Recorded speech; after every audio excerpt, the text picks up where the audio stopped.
नमस्कार, बहुत स्वागत है आपका। मीन राशि, मई का महीना आपकी लाइफ को पूरी तरह से बदल देगा। देवगुरु बृहस्पति आपके राशि के स्वामी हैं और उनका राशि परिवर्तन भी होने जा रहा है। मई के महीने में अतिचार अवस्था में आकर गोचर करेंगे।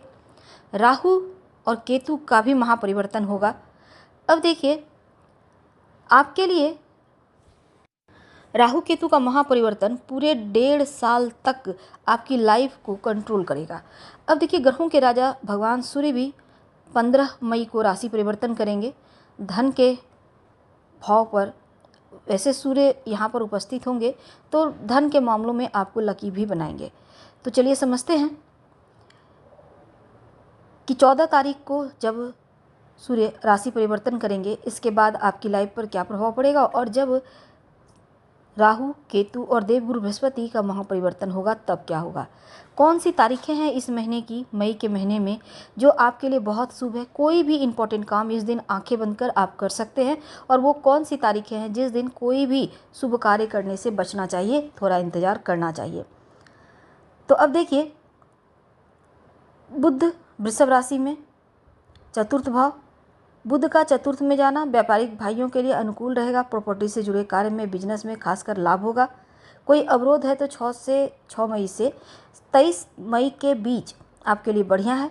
देवगुरु बृहस्पति का महापरिवर्तन 15 मई को होगा। देवगुरु अतिचार अवस्था में आएंगे। चतुर्थ भाव केंद्र भाव में स्थिति रहेगी। अब गुरु का चतुर्थ भाव में आना केंद्र स्थान हो गया। तो गुरु जब भी चतुर्थ भाव में आएंगे तो सौभाग्य वृद्धि करते हैं, सुखों की वृद्धि करते हैं। दसम भाव पर करियर के लिए अनुकूल समय हो गया। तो 18 अक्टूबर तक देव गुरु बृहस्पति मिथुन राशि में रहेंगे। इसके बाद वो कर्क राशि में चले जाएंगे। अब हम समझते हैं कि गुरु की दृष्टि अष्टम भाव पर रुकावट का भाव है, बाधाओं का भाव है, लेकिन मुक्ति दिलवाएगा। गुरु के पास गुरु की जो दृष्टि है उसको अमृत के समान माना गया है। तो रुकावट बाधाओं को समाप्त करता है और उनकी दृष्टि से शुभ फलों की प्राप्ति होती है। अब शनिदेव 29 तारीख को परिवर्तन कर चुके हैं, आपकी ही राशि में बैठे हैं। अब शनिदेव की जो 10वीं दृष्टि है करियर पर पड़ रही है। तो शनिदेव का गोचर भी आपके लिए ये जो 2.5 साल है, आने वाला वक्त बहुत हानिकारक नहीं है, लेकिन आपको मेहनत ज़्यादा करवाएगा।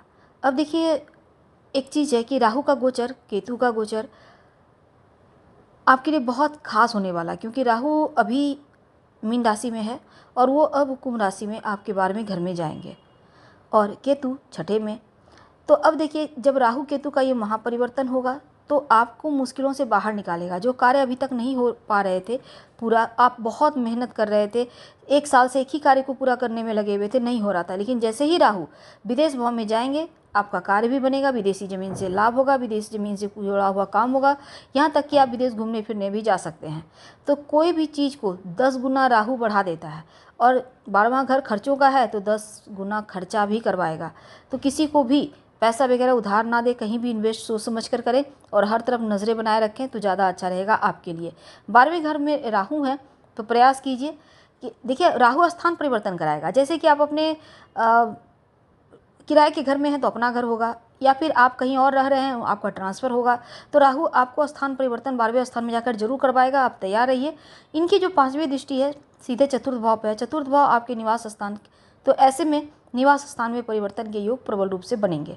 तो 18 मई से लेकर अगले 1.5 साल तक केतु का प्रभाव छठे भाव पर, रोग चोट ऋण कर्जे शत्रु का भाव है, नौकरी का भाव है। अब केतु कहता है कि मैं तुझे इससे हटाऊंगा, यानी कि कर्ज से मुक्ति दिलवाएगा, बीमारियों से मुक्ति दिलवाएगा, चोट चपेट की जो संभावना थी वो कम करेगा। अब आप डरिए मत, 7.5 भले ही चले पर केतु बहुत हद तक आपको शुभ सूचना दे रहा है, आपकी मुश्किलों को कम करता दिखेगा। धर्म की तरफ जुड़े रहिए। रोज हल्दी का तिलक माथे पे, कंठ पे या फिर कलाई में कहीं एक जगह लगा लीजिएगा। थोड़ा सतर्क भी रहना है। अब हम समझते हैं कि इस महीने की अच्छी तारीखें, शुभ तारीखें कौन सी होंगी।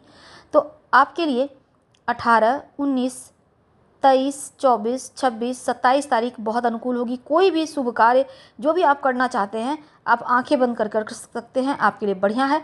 अब देखिए, कौन सी तारीखों को सतर्क रहना है। तो वो तारीख है 1, 2, 3, 10, 11, 20, 29 और 30 तारीख।